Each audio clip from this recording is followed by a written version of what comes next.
All right, and we are back here on the GSMC Football Podcast. And for the fourth part of the show, we are now going to get into talking about the Giants and their win over the Cleveland Browns. So, yeah, turn this game on. I was at home to watch this game, and the Giants were getting the ball to start off the game. And the kick is away. Eric Gray is back there to return it.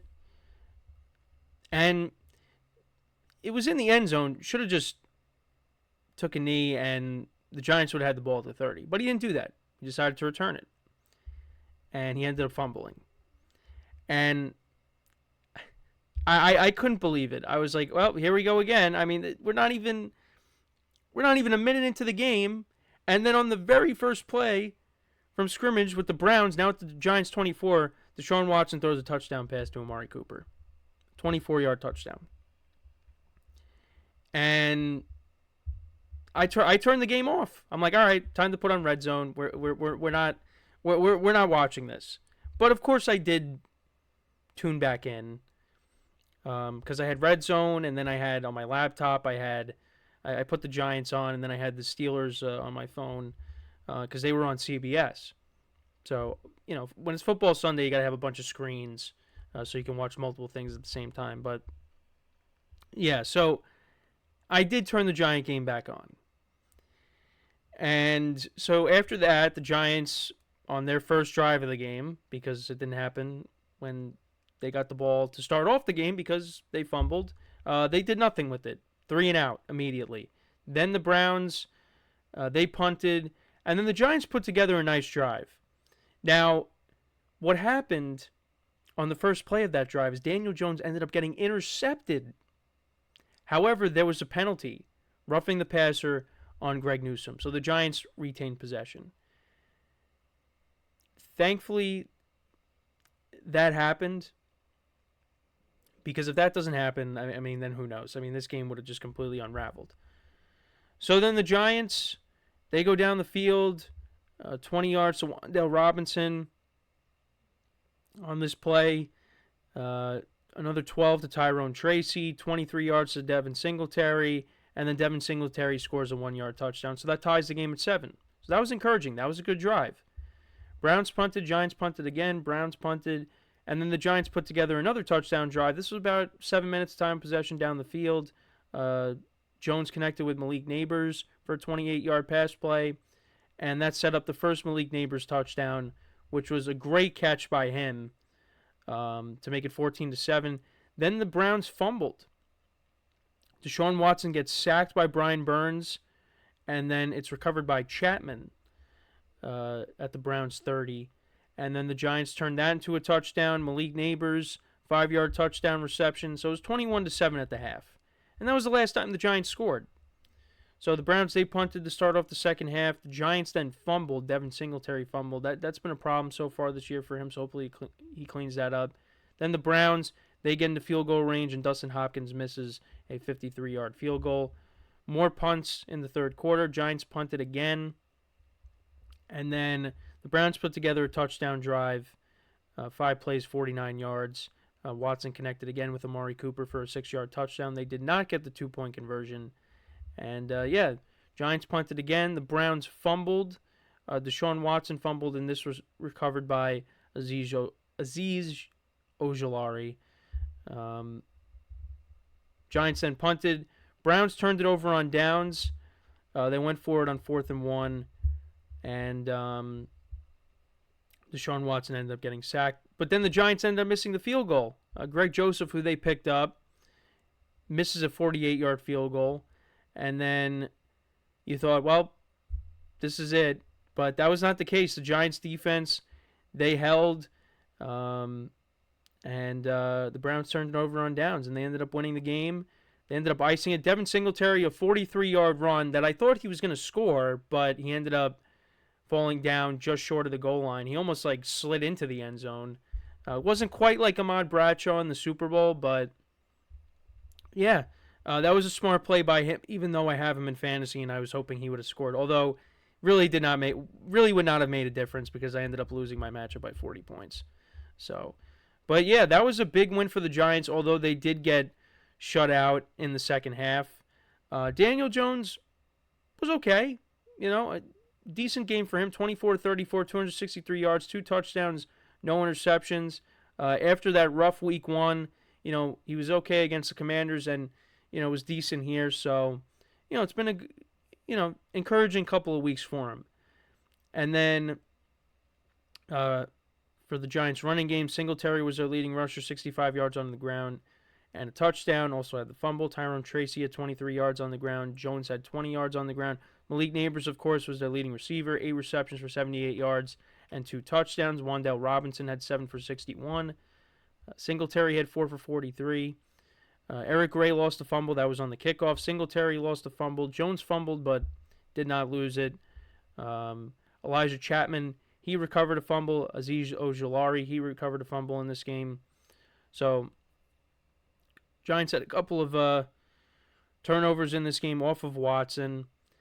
And then the pressure really got to Watson in this game. Micah McFadden had half a sack. Jason Pinnock had a sack. Brian Burns, Chapman all had sacks. Dexter Lawrence had 2. Kayvon Thibodeau had a half a sack. Bobby Okereke had half a sack. Nunez Roches had a sack in this game as well.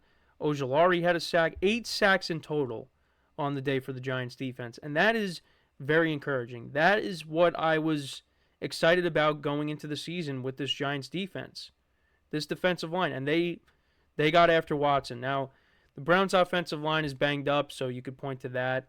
But you got to be encouraged by what you saw about the Giants' defense. They really played a great game, and they got stops when they had to. They really stepped up. And then as for the Browns, again, Deshaun Watson, not great. Did have 2 touchdowns in the game. Only 196 yards passing. The Browns really didn't run the ball great in this game. 69 yards on the ground. Amari Cooper had a good game, 7 receptions for 86 yards and 2 touchdowns. But yeah, 2 fumbles by Deshaun Watson. Browns defense only had 2 sacks in the game. So yeah, another disappointing performance by the Browns. They just have not looked great on offense. And you really got to consider maybe you sit Deshaun Watson down. Now, there's no indication that that's going to be the case, but you figure at some point they might do that. And I feel like they should, because he just doesn't look like the same guy.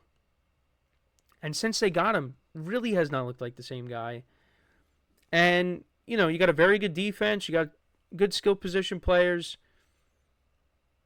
I think you might have to make a change. But that's not up to me. But as for the Giants, this was however you want to look at it, this was a huge win for this team.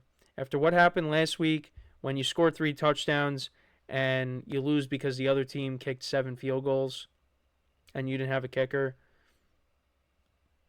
this was a game that the Giants had to have. And believe it or not, I actually did pick them in my spread pool.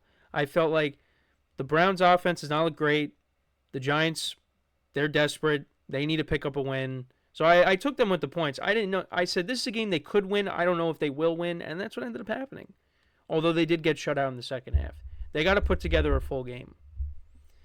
And we'll see if they do that on Thursday or tomorrow night when they take on the Dallas Cowboys. That is a huge game. Cowboys are a team that has owned the Giants really since the Super Bowl. Last time the Giants won the Super Bowl. I mean, it's really just been one-sided. I mean, the Giants had a couple of blips in there where, they got wins. I mean, they swept the Cowboys in 2016, and then in 2020 with Andy Dalton at quarterback. But other than that, it's been one-sided. And the Giants are going to be looking to change the tides. Because the Cowboys, look at how they've played. The offense, I mean, in the fourth quarter, Dak and the Cowboys, they made a comeback, but they fell short. But that defense has been a problem.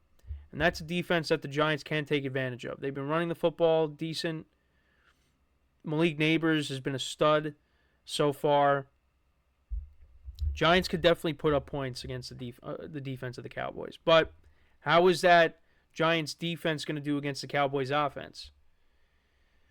But that's something that we will talk about tomorrow. But as for the Browns, they take on the Raiders. Raiders coming off of a disappointing loss to the Panthers at home, and now they got the Browns coming in. Raiders are going to be looking to do the same thing that the Giants did, and that's just give Deshaun Watson a hard time and get to the quarterback. And now the Browns got to deal with Max Crosby and that defensive line for the Raiders. So, yeah, good win for the Giants. For the Browns, yeah, it's really been a disappointing start. And they're fortunate that they went up against the Jaguars, another team that's struggling, because you're going up against anybody else, it could be 0-3 right now. But they're fortunate enough to be 1-2. Again, you look at that AFC North. Steelers are 3-0. Bengals are 0-3. And then you got a pair of 1-2 teams in between that. So the division's kind of lopsided. I kind of had it as the opposite, but that doesn't mean that it can't change. It's still a long season, but yeah, that's how the AFC North is looking. And then when you look at the NFC East, if the Giants would have beaten the Commanders, they'd be tied for first place right now. So, but tomorrow night is a huge game for both teams. And the Giants will be looking to kind of change the way things have been.